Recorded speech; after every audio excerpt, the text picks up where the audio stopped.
No, wait. No, I'm just joking. I can't believe you would do that. Oh my God. Well, I'm leaving that in. I'm absolutely leaving that in. That's our opener. Hello. Welcome back to the Deviant Duo. Today we're going to do a little bit something different. That was good English. We're doing a Pride special today. So today I am your host Dax. I am joined by the wonderful Quincy. And today we have a special guest on. Special guest. Say hello. Hello. How are you doing? I'm fine. You didn't say my name. I was like, are you introducing me or not? Okay, hello, I'm Shippo. Anyway, enough of us talking about hot weather, cold weather, not being able to breathe. So, Literally. Shippo, you've said your name, but you haven't really told us anything about you. What do you want to know about me? That's the question. Oh, I want to know everything. Well, to be honest, I know quite a lot anyway. But Dax, what do you want to know? So yeah, just tell us a little bit about yourself. So are you, I'm assuming you're a pup? I'm a puppy, yes. I'm actually a Slovak puppy, the first one that won a contest of a Slovak puppy. Here in Slovakia, 2025. Yeah. Tell us a little bit more about that. It was really lovely. It was the first time that we did a contest, or actually the puppy community here created a contest. I was still like a young puppy that day. And it's nice that those contests are spreading out through the whole Europe. And we've been attending the Czech puppy already a few times, and some puppies from Slovakia were allowed to compete in Czech puppy, but the community here was growing and they want to create something for Slovakia too. So we had the first Slovak puppy contest and I won. Hey, I don't know how. Trailblazer. You are a gorgeous puppy, that's why.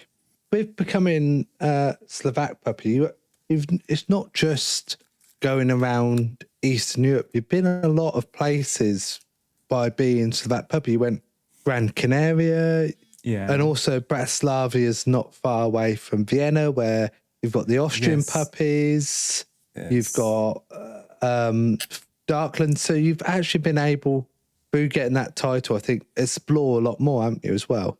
Yeah, I did the big trio of Europe events, which I count the Darklands, Maspelmas Fetish Week, and Folsom, and it was quite hard to manage to get all of those three. There are other big events too, but I count those three like the big ones that are in different countries and spread around Europe, and it's quite nice. I've been to Czechia, I've been to Deutschland, Germany, Puppy Germany, and I've been to Vienna several times because it's so close. But I don't think I traveled that much to countries like Hungary and Polish, and they are so close from my city. It's just 2 hours to Budapest, and I haven't been there that much since I've been a Slovak puppy, which is sad. It is a different community though, because obviously in Slovakia is not as bad, but a lot of the other Eastern Europe countries, LGBT rights are still not as good. So I'd say Slovakia is near that line where it starts blurring a little bit, because you go like, you've got Russia on the right, like proper end of the scale. I'm trying to think where they've had a pride recently where they had a lot of protests and a lot of issues. It'll come to me eventually, but they had in Hungary. Yeah, they had some issues in Hungary, didn't they? But that's recently had a new parliament, so let's cross fingers. Yes. I think it was in Serbia, Belgrade. It can be quite challenging, those sort of areas in Eastern Europe, would you say, or is that just me from a Western approach? I think Slovakia, Hungary, and Poland are on some kind of the same level. We have different difficulties through the queer community. Like, for example, in Poland, it's much more about this is gonna happen so many times that I forgot some word in English. I'm sorry. They are banning to get an abortion in Poland, and they are fighting this a lot. They have such a cute queer community, I think. I've been to some ballroom events in Poland. For example, for the Kink community, there's a lot of bears and Leathermen in Poland. I think they have they had the Mr. Bear competition, Mr. Bear Europe competition in Poland last year. Yeah. I think. Oh. Yeah. Yeah, I think so as well. So yeah. there is a Kink community. About puppy community in Poland, it's like they don't want to have some competition or something like that. So Yeah. they're not having Puppy of Poland or something. But they have a cute community, bunch of puppies from Slovakia have been there, and I haven't been there since I was a Slovak puppy. I haven't been to the Poland as a puppy for the puppy community, which I'm really regretting. I want to go there. And I Even, didn't realise like, they were at Darklands. one of the jury for my competition or my contest where I won was a pup Mercury from Poland. A really cute and nice puppy.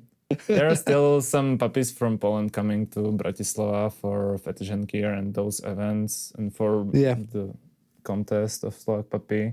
They have a very nice community. In Hungary, there is not much of a kinky or fetish community. I knew some puppies from there.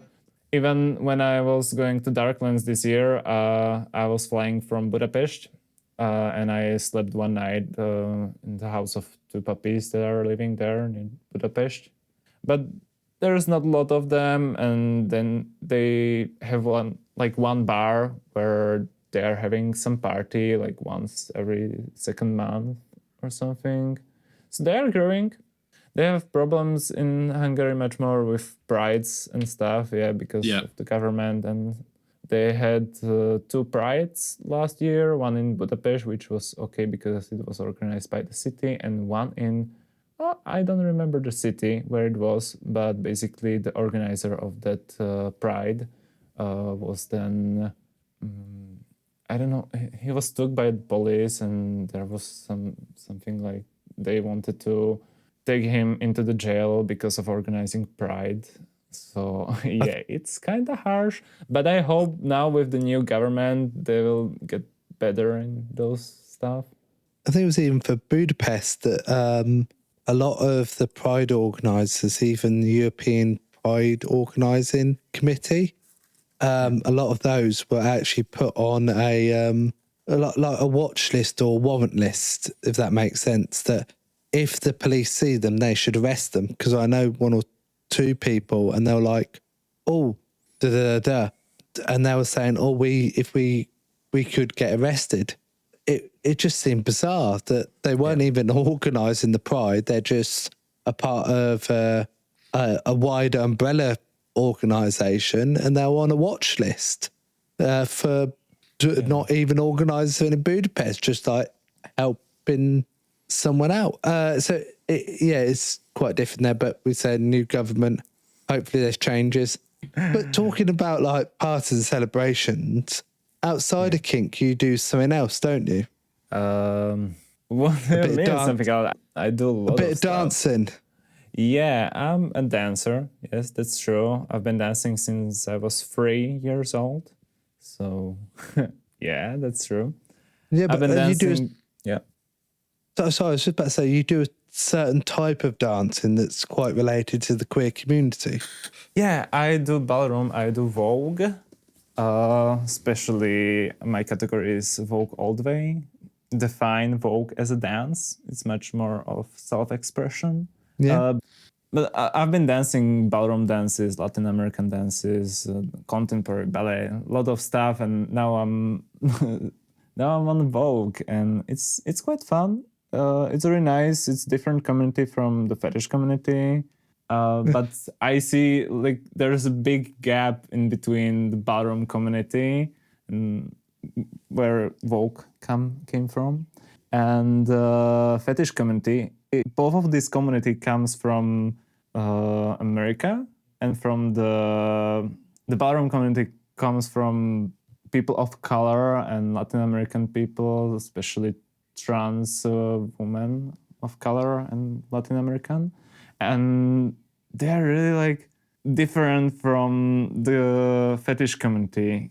When you came to a ball with a puppy mask, it's kind of okay here in Europe, but in America they usually don't really want you there, or it's like they are separating it. They wouldn't say really no for it, but I see the differences. And even like both communities are fucking queer. Yeah. The ballroom community is much more about labels and models and about fashion.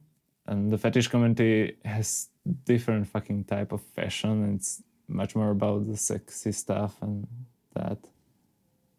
But if you So- reduce it both down, they're both about self-expression, really, aren't they? It's about self-expressing your queerness how you want to. So there is a huge overlap between ballroom and kink. I know a few people who do ballroom in America and puppies, but the thing is that actually, if you were going to go do pole dancing and you're going to wear your puppet to a normal pole dancing exhibition or whatever contest or whatever they do, it wouldn't be allowed. And I'm like, well, it's about positivity in your body, and that's what pup play is about. That's what kink's about. It's about positivity in yourself, self-expression. And it just sometimes feels that disconnect is a big struggle with a lot of things when areas and different communities intersect. Yeah, it's really weird in some way, and in the same way, when you get deeper in it, you'll get it why it's different, because it's hard to explain. You need to live in both communities to know why they are separating so much. And yeah, it's weird from my perspective, because when I became a puppy, I was already in the ballroom, and I wanted, like, few years after I started voguing, to go to a ball with my puppyhood. And at the time, I didn't saw anywhere that there was some puppy doing voguing. I was like, am I the first one who's voguing and is a puppy? And at the same time, no, there's a lot of puppies who been trying voguing, trying some categories, doing drag and coming to ballroom. But ballroom, it's much more about the mainstream fashion, and got some inspirations and have really like big history. And fetish community has his own big history, and they didn't came from one place, and they are really separated. Like, I want to connect them both inside of me. I'm realizing it's not really possible, because they are about something else. And if I want to appreciate the history of one, I should not bring the other one in it. But then there's a thing where things adapt and change. So we've had on this podcast before where we've talked about, unfortunately, bad history moments where boot blacking came from a very racist woman who used to do racial play, which is a very bad connotation, and it's something that we don't want to talk about, but I think it's really important that we talk about the negatives much as we talk about the positives. But that was history, and it moves on, it adapts, it changes. Times have changed and the world moves on. Too far into history and go, oh, that's how it's always been, so that's how it should be. Well, actually, why can't it change? Why can't something new be born? Why can't we? Maybe it isn't ballroom as such now. Maybe it's a new thing, or maybe it's a new subcategory. Why not make something new? Be new. Yes and no at the same time. I have to fight for it. I don't have to say to others, like, I want to fight for puppies to be on a ball, because we can. I've been to ball wearing my puppy mask. I actually have some videos on my Insta stories where I was voguing on a Vogue function in my puppy mask.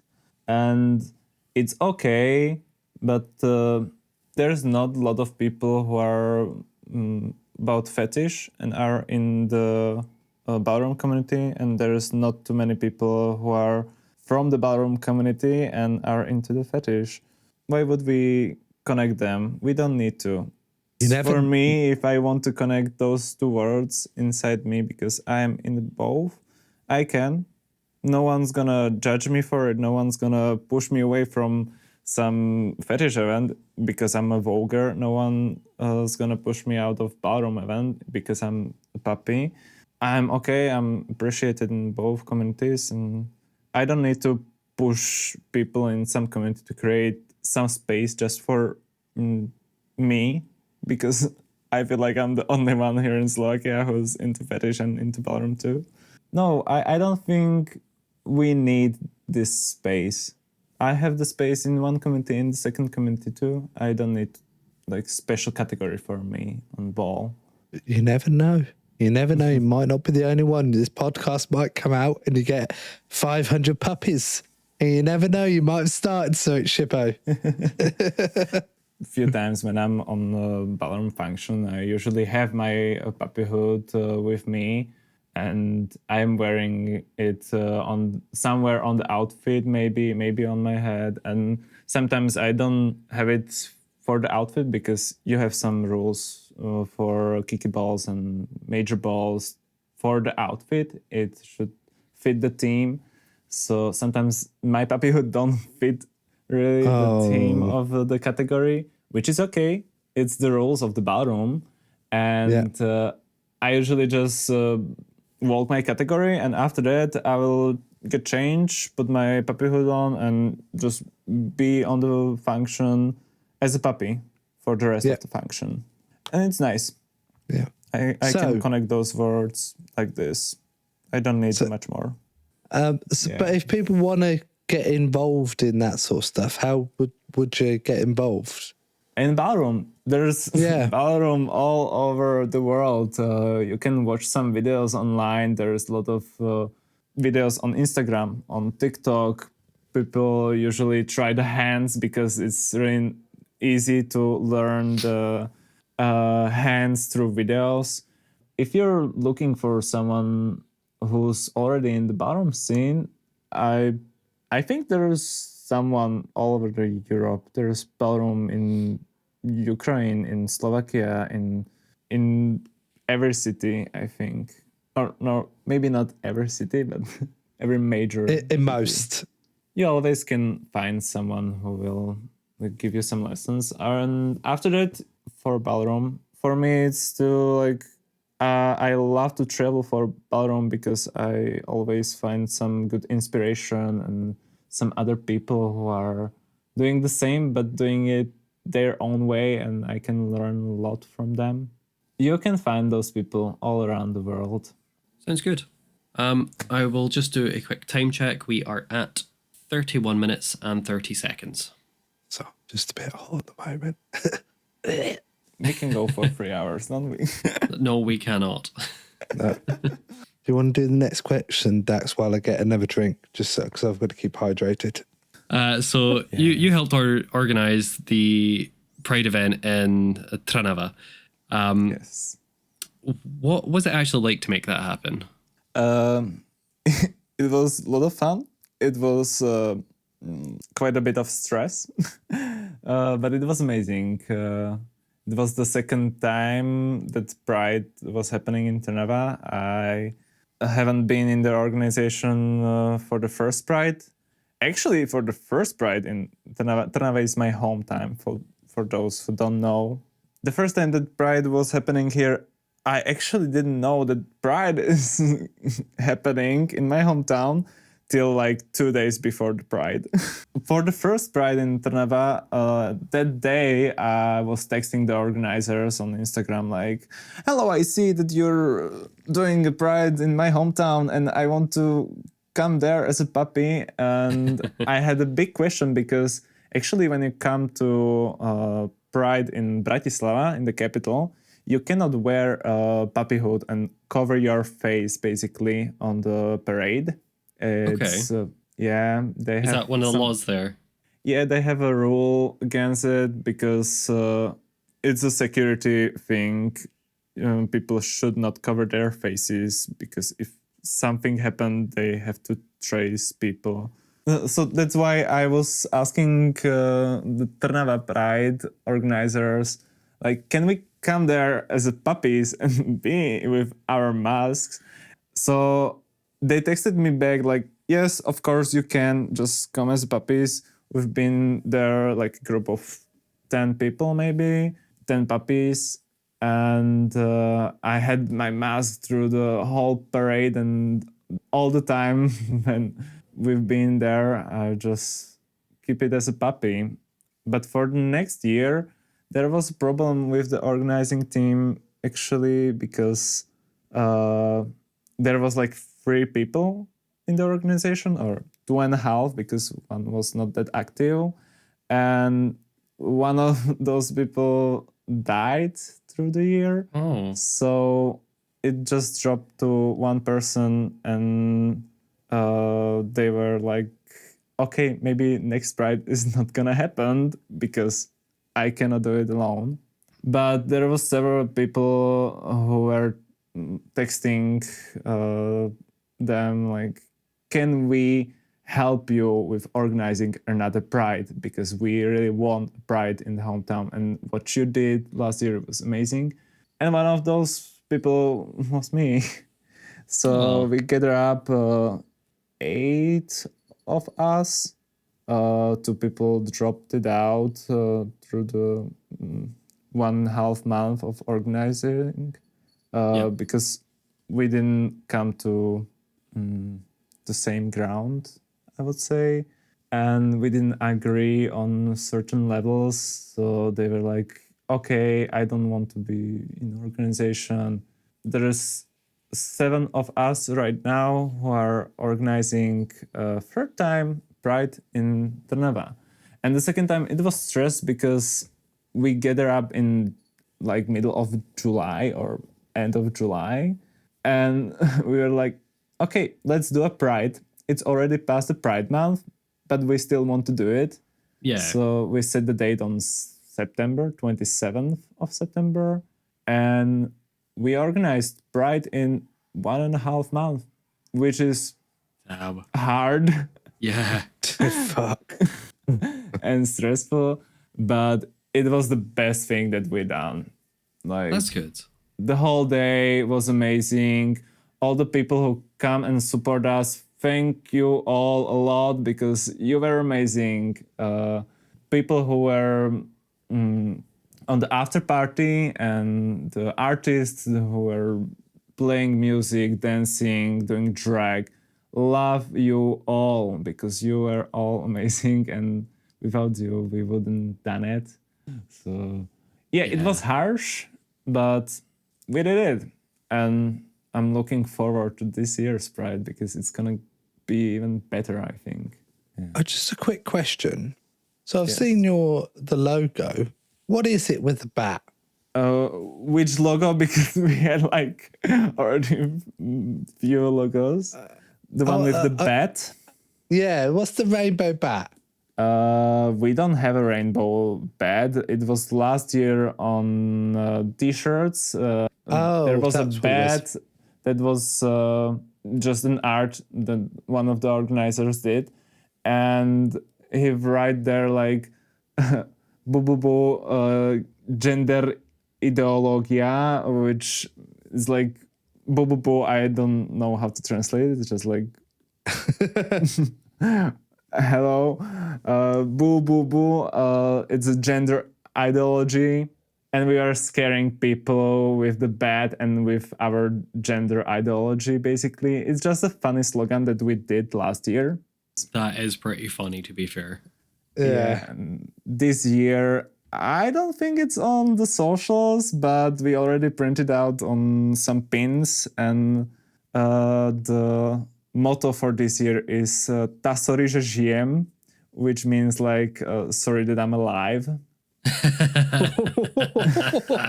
Wow. You guys are Yeah. fierce. I love that. Yes.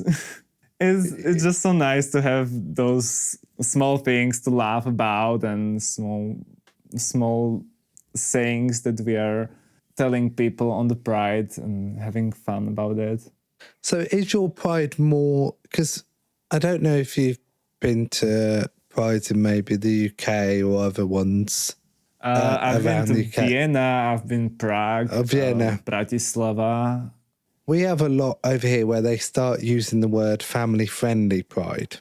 It seems like Pride becomes a zoo or a petting zoo of, oh, let's go watch the gays walk down the street. It's not about maybe what some people want Pride to be about, where it's either a celebratory thing or a protest thing.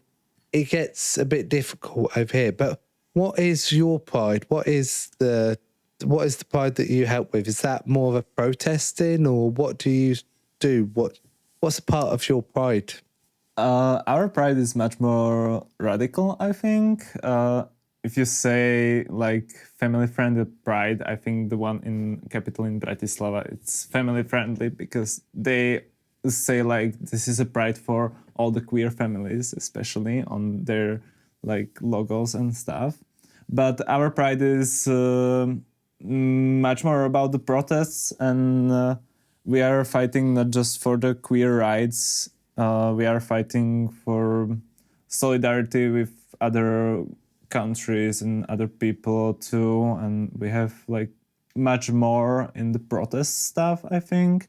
We don't want to be a Pride which is created for people to look at queer people just like in the zoo. We want to do this Pride for the queer people to enjoy this day and have fun, and don't care if they're trans, don't care if they're kinky. They can show it out there, they can be themselves, and I think that's really important on Pride.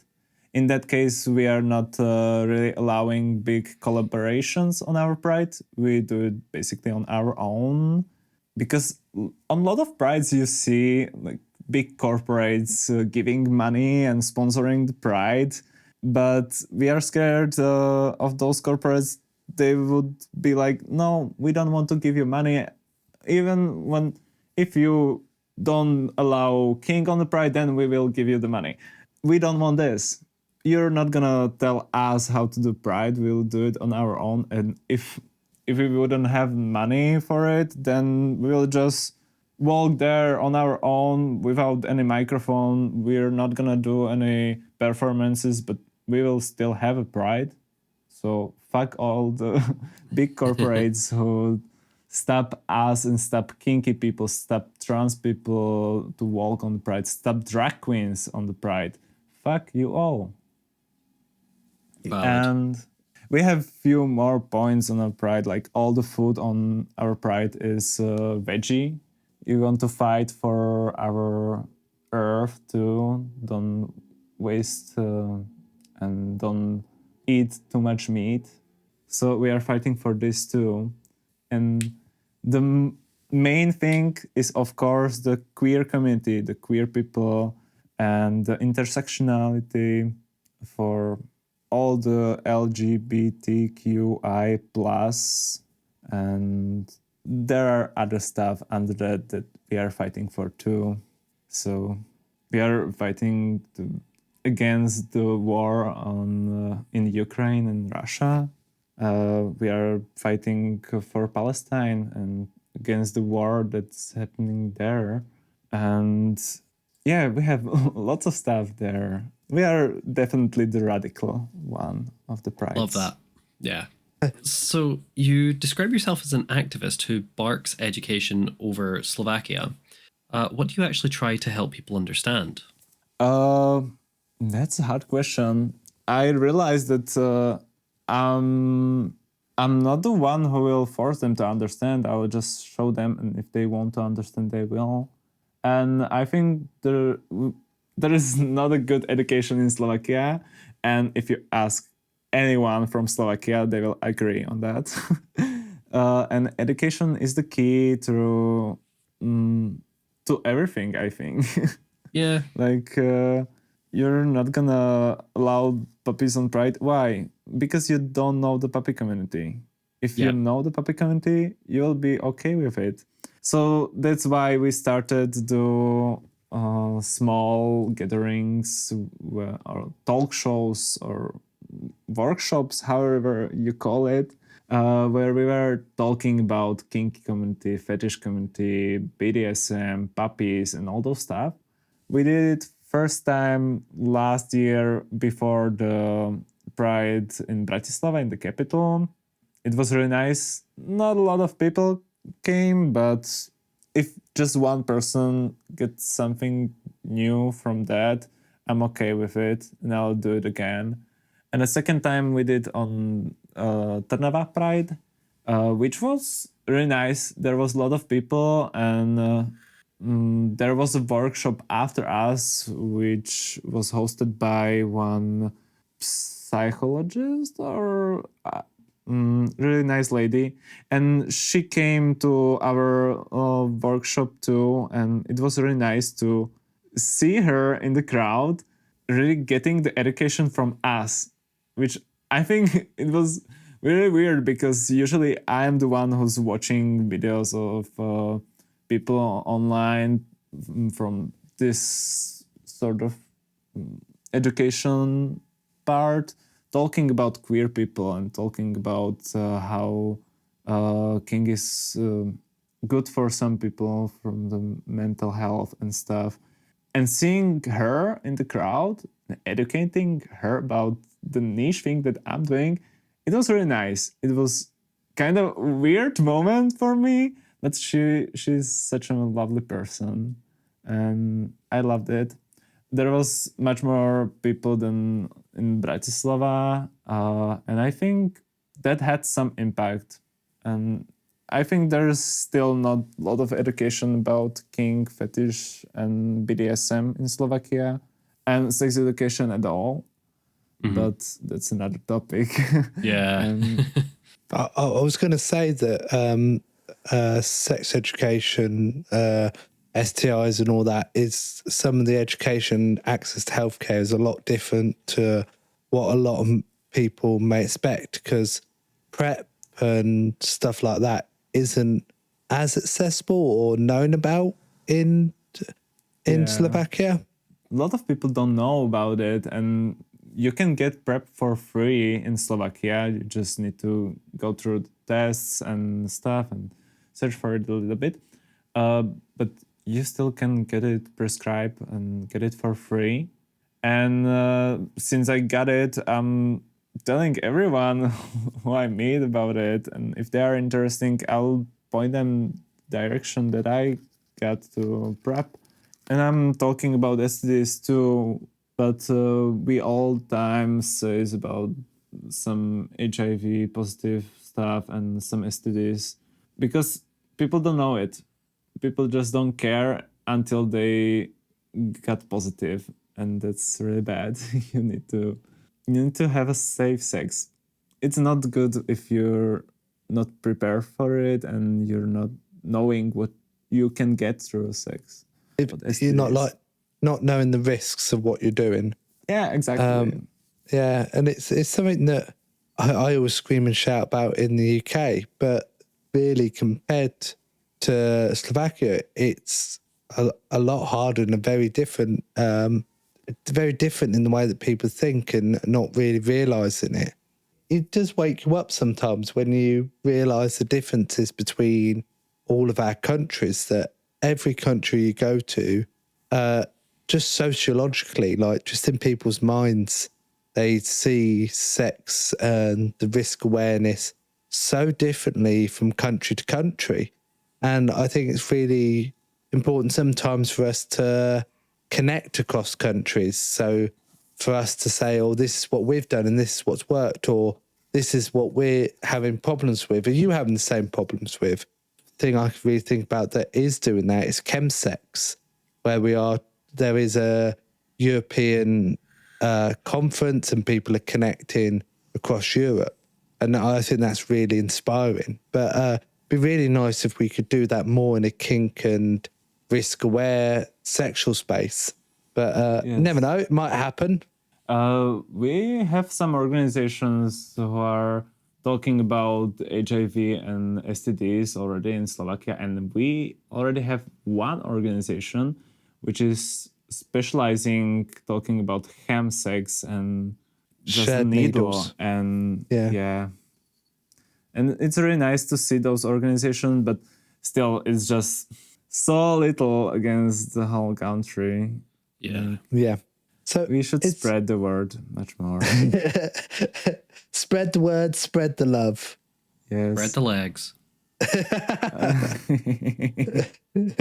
So is there anything else activism-wise that you like doing? Is there... So you said you do some talk shows. Is that mainly with Void, I guess? No, I did one talk show with Void, but it was a live stream actually. Yeah. And that was just community thing. Yeah, we spoke about STDs too there, but it was just for the fetish community. I did those 2 public workshops with PubNaps, which is Puppy Grand Canaria 2023. Yeah. If I'm correct. One amazing person from Slovakia who's running Instagram profile where they are educating about ham sex, STDs, fetish community, and fetishes in Slovakia. They're lovely, amazing person. The Instagram is called Druhý coming out, which translates to second coming out in English. Oh, Oh, okay, that's cool. The fetish coming out for gay people is like the second time that you came out. You came out first time as a gay person and the second time as a fetish person. But yeah, so you do that. So you've done some community work, done that, and you also you do a lot of activism where you try and connect communities and you do a lot of work with communities. So I think you've done stuff with Fetish and Gear as well, haven't you? The project that Naps runs. Yeah, I was helping him, but you always say like I did a lot. I don't think I done a lot. I think you have. I was helping here and there because there's not a lot of us, and if someone is creating some fetish event in Slovakia, I'm here to help you. It wasn't just the Fetish and Gear, which is created by PubNaps, yes, and he's a really good friend of mine, so I'll help him anytime. But we had other parties like Kinky, which is Kinky with Q, and it's a queer sex party that my friend is organizing, and I was helping them with some promotions, and even I think they got shut down on Instagram, but I was having one post on their Instagram talking about puppy play, and there's like other fetish events, bigger. Even the bear party was happening in Slovakia a few times, which the Slovak bear community created, and I was trying to help them too. Whenever is something fetish happening in Slovakia, I'm ready to help. Yeah. But that's doing a lot. I think sometimes putting yourself forward takes a lot of effort, and you always seem to be very willing to put yourself forward, and I think that's a very noble. a nice quality. Thank you. So from that, we're going to go into something a little bit more naughty. You know a lot about me, darling, but you know I like my naughty things. And I always ask this to all of our guests, and we're going to see if you've got any nice stories to tell us in very quickly. And my last question is, have you ever been caught engaging in your kink or fetish? Caught by who? Well, that's up to you to decide. I'm sort of saying, like oops, oh shit, you've caught me. Or we've had a time where someone's miscommunication and someone who shouldn't have seen you, or something public. You mean just something like oops, oh no. It's a hard question. I'll have to think about it for a minute. I don't really think so. I don't do really public sex. I did few times, but no one caught me, and I'm really not into public sex. Oh, I don't did. think stuff like that happened to me because I'm not ashamed of me being kinky, and if someone is like, oh, what is this? I'll just say like, yeah, that's me. Yeah, that's You've fair. seen my second Instagram? I'm a puppy too. You haven't even seen lots, you just seen something. But I remember once, it was the first day that my puppy mask came and pup Shippo was born. I was here in this room, in my room, and I'm still living in my parents' house. I'm moving already, finally. I mean, in this economy, it makes sense. It was 3 years ago. When my puppy mask came, I opened the package and I was so happy for it. I was sitting at this place where I'm sitting right now, and I put my hood on, was trying it out, and I started my computer, was listening to music, wasn't thinking about anything else, had closed doors, and no one was in the house that time. But my mom came home, and I didn't notice. I was vibing, I was having time. I wasn't doing anything really naughty, just having my puppy hood on. And she opened the door to my room. She was like just about to ask me something and ask me about turning the music down maybe, or something like that. And she saw me in my puppy hood. She was like, oh, okay. We'll talk about this later. And it was a really nice moment. And that was my coming out as a puppy to my mom, actually. But it was really lovely. Don't really support me of being gay or being puppy, but she accepts me because I'm already adult. I can do whatever I want to. And she accepts that. But she's not supporting. She is supporting me as a person, and she tries to support me of everything that I do and everything that I decide is good for me.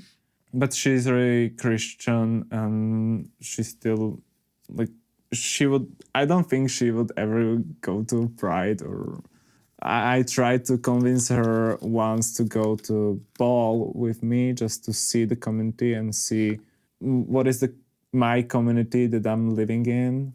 She's very nice, and this was the moment it was a bit awkward, yes. But I told her like, that's me. I do this. I'm puppy too. It's my fetish, and I explained to her, and she accepted it. It was really nice. I think sometimes it is about compromise, isn't it? No one's going to ever totally change their way, but the least we can expect is for someone to treat us as a human and respect our decisions and honor those decisions. And that's really nice that she does that.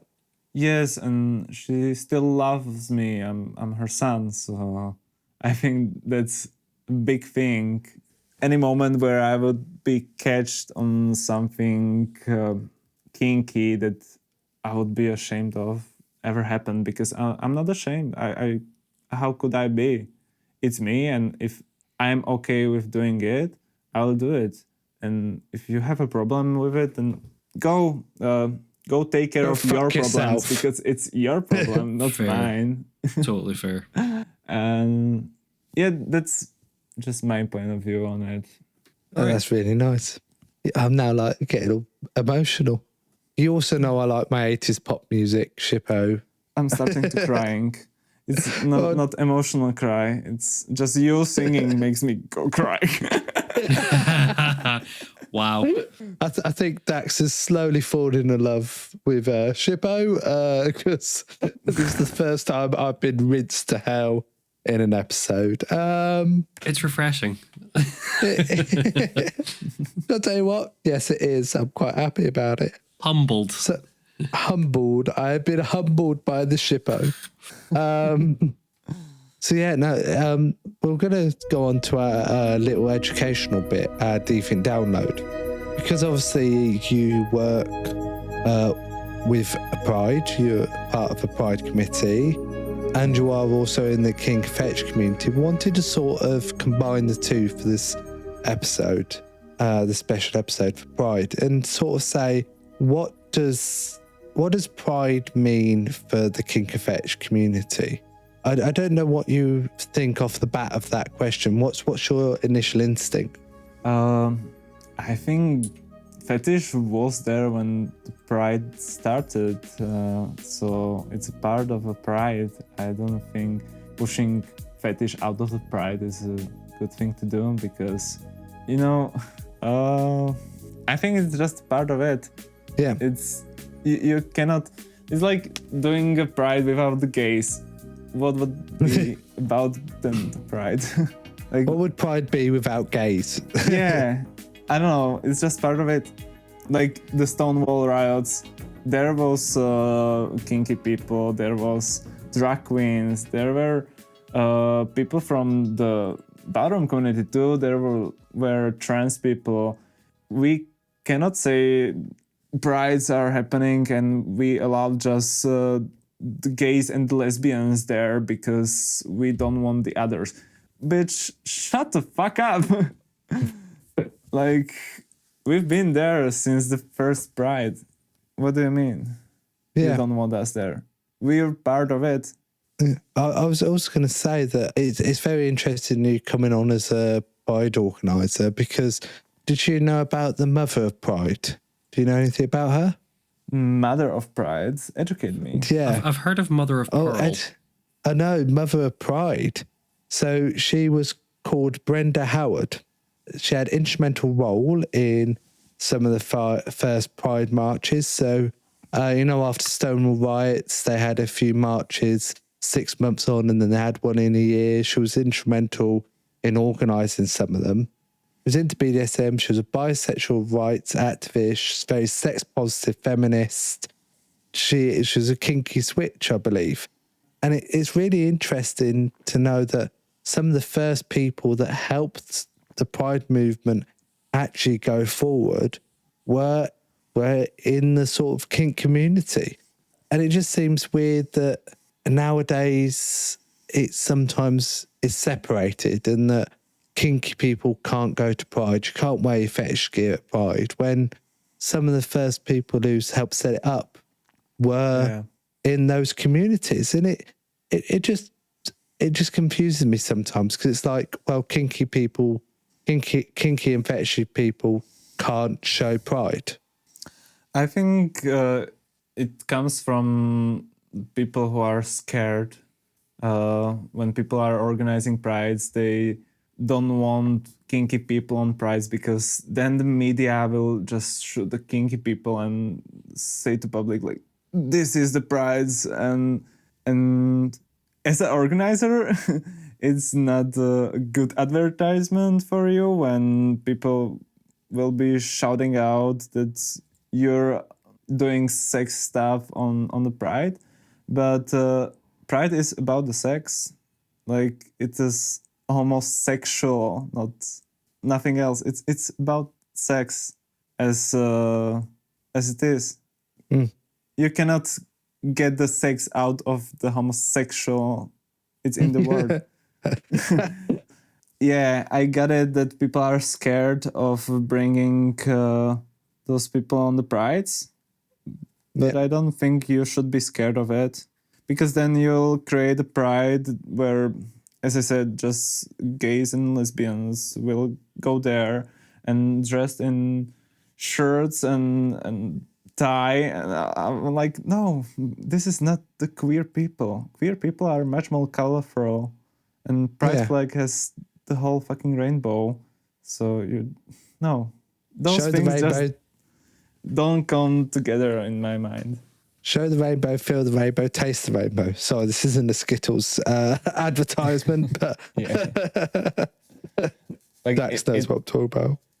It Yeah. happens to me to be in some disinformation media where people are talking about me as someone who is showing myself naked on a pride where kids are coming and we should stop the prides because they are showing people naked men in harness. And I was like, no. Have you been there? Have you seen it? Yeah. No, then what are you talking about? And Yeah. if you bring your children to Pride, you are coming to Pride. You should know what your children will see there, and you should be okay with it. Yeah. If And you don't I want was- your children to see a puppy on a Pride, then don't come to Pride.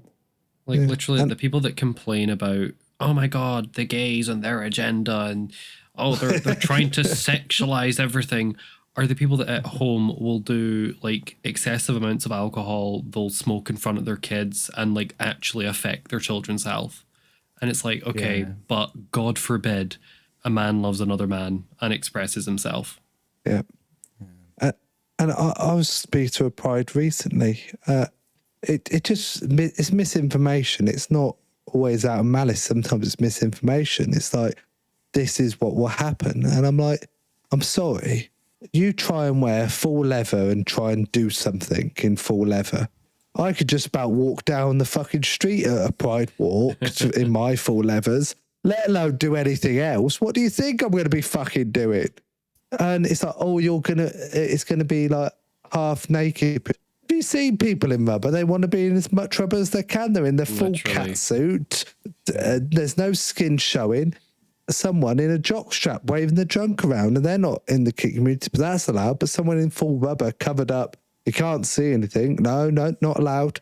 Sometimes Wild. it can be a bit of double standard, but sometimes it's just out of miscommunication. People think, oh, because they've seen it on porn or they see it on Grindr and they think, oh, it's just about sex. And sometimes it's about self-expression. It's about being Yes. who you want to be, and it's being comfortable. And sometimes people are comfortable in full latex in 30-degree weather. God knows who that is, but Yeah, it's not me. But if you want to go do that, go do that. I'm stunned that you can do it, but go do it. It's a lot of sometimes miscommunication in that kink people want to show pride in that, and to show pride you have to be comfortable in what you're wearing and who you are. And sometimes to be comfortable, you are a puppy, you are a leather person, you are a rubber person. And I think that message gets mixed up sometimes and people aren't really aware. Now, going back to Brenda Howard, literally her pin said, "Buy Polly Switch, I know what I want." You know what I mean? We know what we fucking want. We know what we want to wear. Let us fucking wear it. Sorry, Yeah. I got preachy. And yeah. especially those people who are saying like, oh, my kids are gonna see a puppy on Pride. Oh, that's just so bad for them. Whenever I interact with some small kids as a puppy, you know, those kids, they never seen a porn. They don't know that it came from porn and it means something sexual for us. They were just like, oh, this man has a cute costume. He's dressed as a puppy. That's so cute. They're watching some animated movies cartoons where puppies are talking, and when they see a puppy walking on the street, it's wrong. Oh, come on, like, what the fuck? They don't think about it in the dirty way as you, as a parent, are thinking about it, and they accept it much better than you. Having coffee or walking down the street, it's not sexual for us. It's just being who we are. It's being proud of who we are. It's showing off who we are. We're not thinking any way, I'm going to have sex on the street here and now. Do you mean? It's no one's thinking that. I don't know why. About expressing my personality and my person. Yeah, being a ballroom puppy down Bratislava or somewhere. But yeah, it is a bit shocking. But I think the other thing I wanted to talk about is really, I was going to go back on the history, but I just want to carry on this bit, is that I've had times where I used to do areas at Pride where we used to educate and support people. The area was 18 plus. They gated it off and said, of anyone past the gate has to be 18 plus. Fair enough.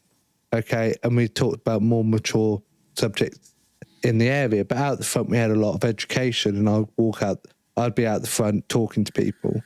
And one time I had the parents and two kids come across, and I was like, oh no, oh fucking God, help me, please.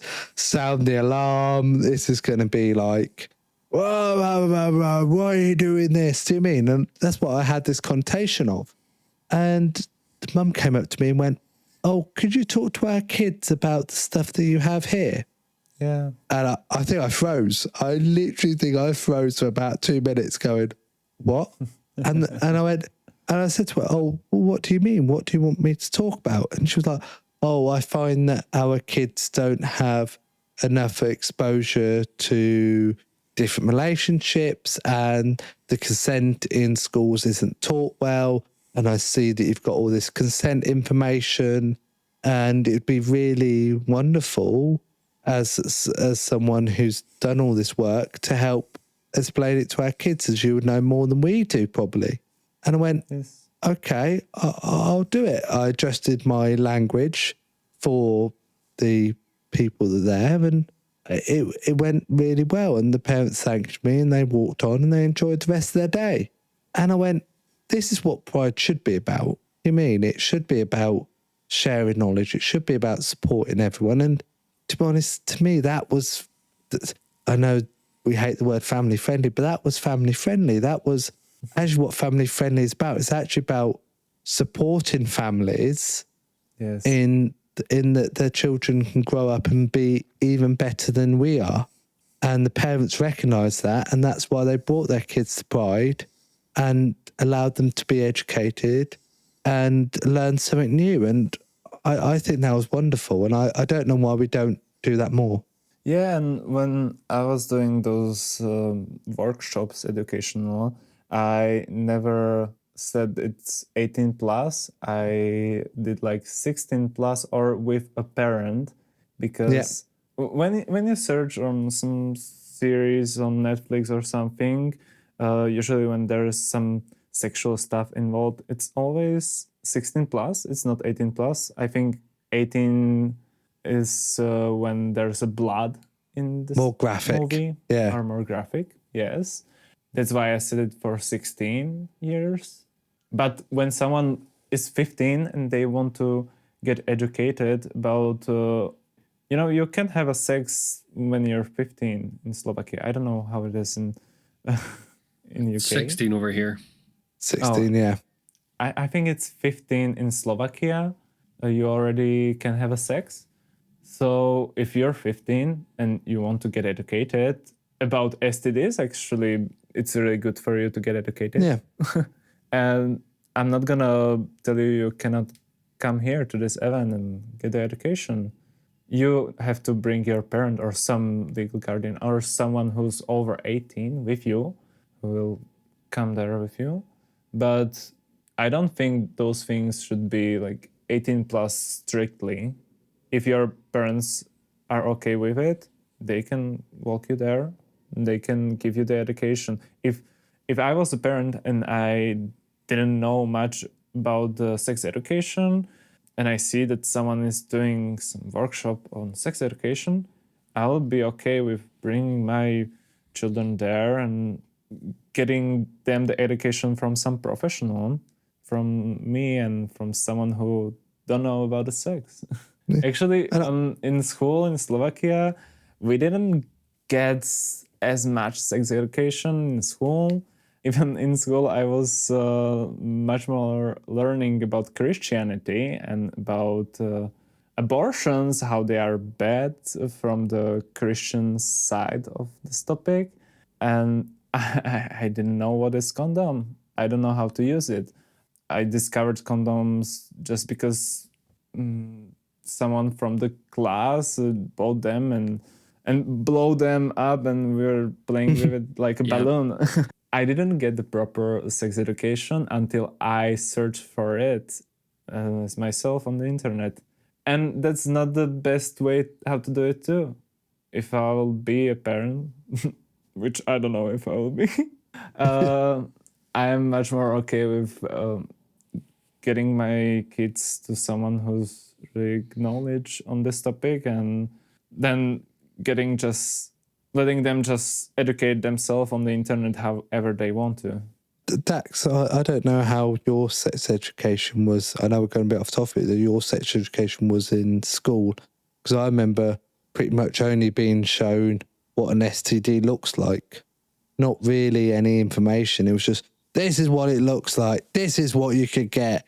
Don't get an STD. There was nothing about being risk aware. There was no actual support or information. Even consent was a bit like, here's the tea video. Do you want a cup of tea? No. You mean that was it? We got sex education in primary 6, which means I would have been about 10 when we got kind of sex ed. It wasn't until we were in high school where they kind of went a little bit more in depth. And we had the C card program in high school. I don't know if that's a thing in England as well. I think it is. It is in certain regions, but it's mainly for maybe 14, but mainly 16 to 25s. Ours started from 13. So from 13, you could get a C card. That's good. I had a C card when I was 13. Wow. Didn't have sex until I was 17, but, you know, nice to have, I suppose. It was kind of through that we learned about safe sex and kind of the options, but there was never anything kind of oriented towards the gays, certainly when I was at high school, but I was the only openly gay guy in my year at high school, so it was kind of difficult anyway. But for us, they were kind of just like, you know, you should really always use a condom. It'll minimize the risk of STIs, or at least I don't remember getting shown the horrors of STIs anyway. God, I did.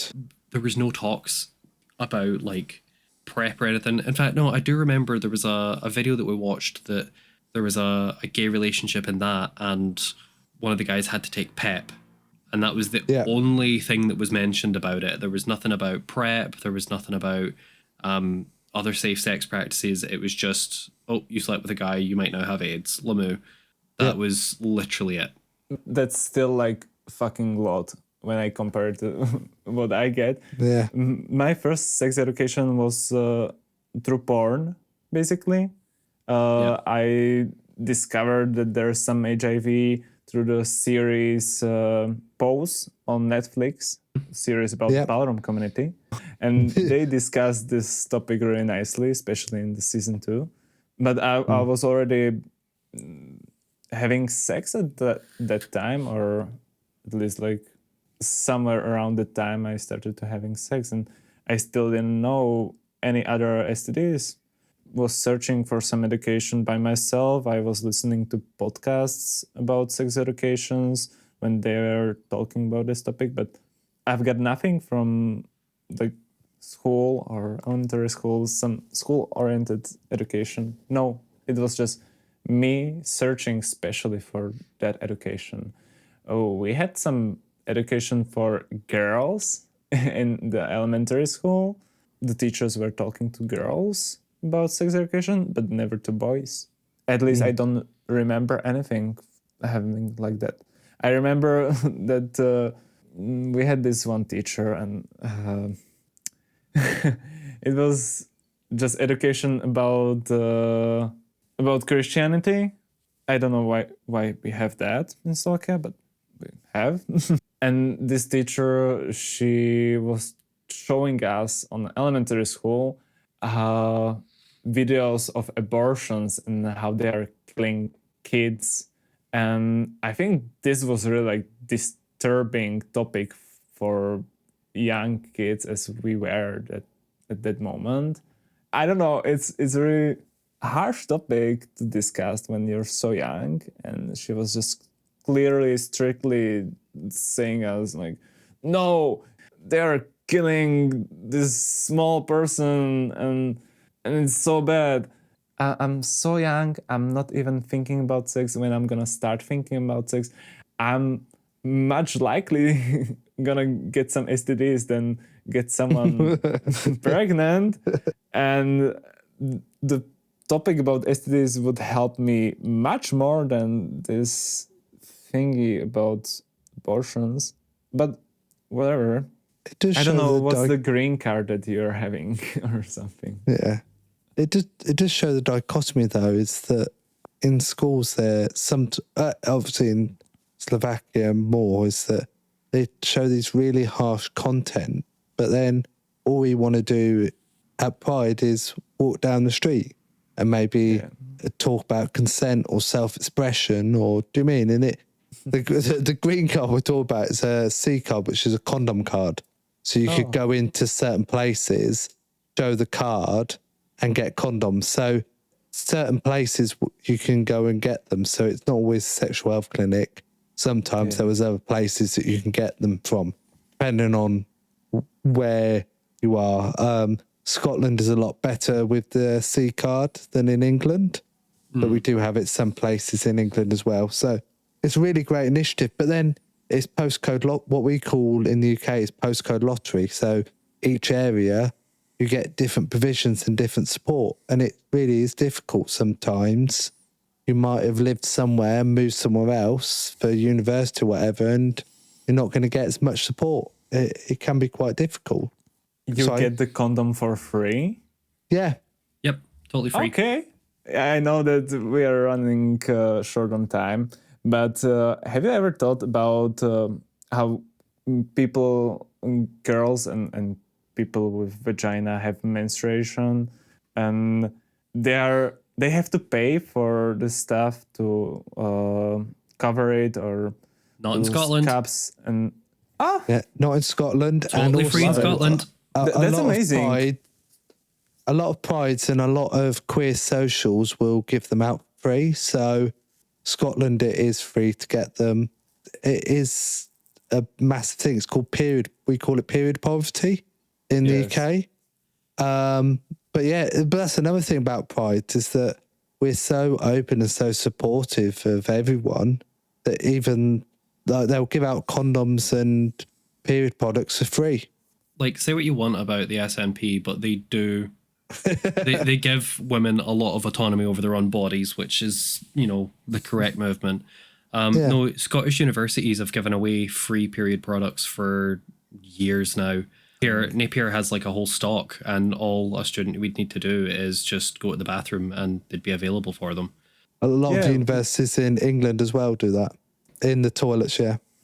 Yeah, we usually, when there's some Pride or some queer event in Slovakia, there's gonna be some free condom mostly, or most of the time, but you cannot really count on it. But the period things, they are not for free in Slovakia. You'll have to pay for it, and I think it's really weird because me as a person with a penis, I don't have to buy this stuff. And just because someone was born differently, they have to spend lots of money for this. But you can bet your bottom dollar that if it was the men that were the ones that were menstruating, it would be fucking free everywhere globally. Yes. Okay. Maybe it's something that you could. We are at 98 minutes, so we are going to need to wrap things up. I'll start wrapping it up. But yeah, I've run out of cigarettes, so we should. No, it does show the dichotomy. Really, I'm gonna keep. That's the word of this episode. Dichotomy. I don't. Dichotomy is like the difference. Dichotomy is a division of a single whole into two sharply contrasting, mutually exclusive, or completely opposite parts. It's the dichotomy of this, of what we're talking about, is that day to day there is such a lack of support for body autonomy, sex positivity, support, and then we have prides that should be showing that sex positivity, that autonomy, but seem to want to just join into the whole sociological, oh, let's not talk about it, or let's not bother about it. But pride should be about body autonomy, being self-expressive, and we sort of lack that. And I'm just going to do a quick one on it. I think that was really shown through the HIV and AIDS crisis, where a lot of the community backed and supported people who were HIV positive and were dying of AIDS during that time. And there was a lot of support for it. And especially from the leather community, the leather dykes as well, and the lesbian community. And it just sort of all gets forgotten about. And it all's like, let's just stick with what society wants us to do. But pride has never been that. Pride has been a riot. It's been about saying fuck you to the norms. And that sometimes gets forgotten about in this big prides. And you've talked about the pride that you run, which is a bit smaller, which is more activism. And I think that's what prides need to be a lot more. And I think it gets forgotten about. Yes. I'm really happy this year. If you're coming to Slovakia for some pride, I'll say just come to Trnava's pride, because it's much more open for kinky people, fetish people, and all the kind of personalities and genders that you want to be, and more about expressing yourself. But Pub Naps is doing after party after Bratislava Pride, which is the capital one, the biggest one in Slovakia. And because there's an after party, yes, but he wanted to do something for the fetish community. If they come to Pride and they cannot wear their puppy masks on the Pride, they could go to the after party he's doing and express themselves there much more. So you have those two options, and I think that's really nice that we are creating the space for those smaller communities as a fetish community here in Slovakia on the prides, maybe not mainly on the Bratislava Pride, but on the after party at least we have it. Yeah. Dax, is there any questions you want to ask Shippo before we go on to your lovely section? I don't think so. Have you got anything else? I could go on for ages, you know this. That's a dangerous question to ask. Yeah. You should have just said, okay, let's move on, because you opened a wormhole there. So anyway, let's go off the zippers and on to Dax's dice. Nice. Roll it, own it, share it. The dice don't judge, and neither do we. How lucky are you feeling, Shippo? I'm not really a lucky person. I don't think I'm a lucky person. I never won any lottery or something like that. Rolling the dice. Fair. Ooh, we got a 6. Ooh, is that a good one? Yes, it is a good one. What is your favorite Okay, we're part? going now to have sex, so... what is your favorite part of being in the community? Oh, so it's not like me being lucky that I'm gonna have sex right now with you two. Okay, can you repeat me the question? Oh, sorry. You got me so excited. Nah. What's your favorite part of being in the community? My favorite part? Hard question. I'm gonna take it this really selfishly, and my favorite part of fetish community is the moments when I can get into my puppy headspace, fully out into puppy headspace, get on my fours, don't think about anything else, just being a puppy. I love those moments. I love that I can do those on Darklands, on smaller events, on bigger events, and people are not judging me. People are really really nice to me when I get into this puppy space. Yeah, that's valid. And that. And a lot of other stuff. I love the inclusivity. I love the no shame of this community. That I can talk all my weirdest stuff that I'm doing and people are not gonna shame me for anything. I love how this community is really nice to other people around you, how you as a puppy can come to any place whenever on this planet where some puppies, and they will accept you, they will engage with you, and they will be really happy to spend some time with you.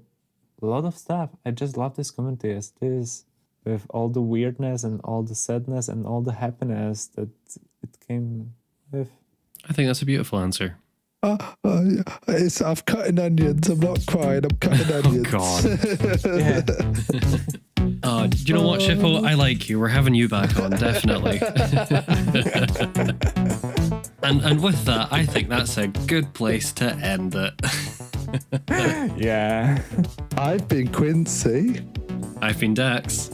And I am Shippo. Tell us your socials, Shippo. You can find me on Instagram. I'm most of the time here as a Pup Shippo.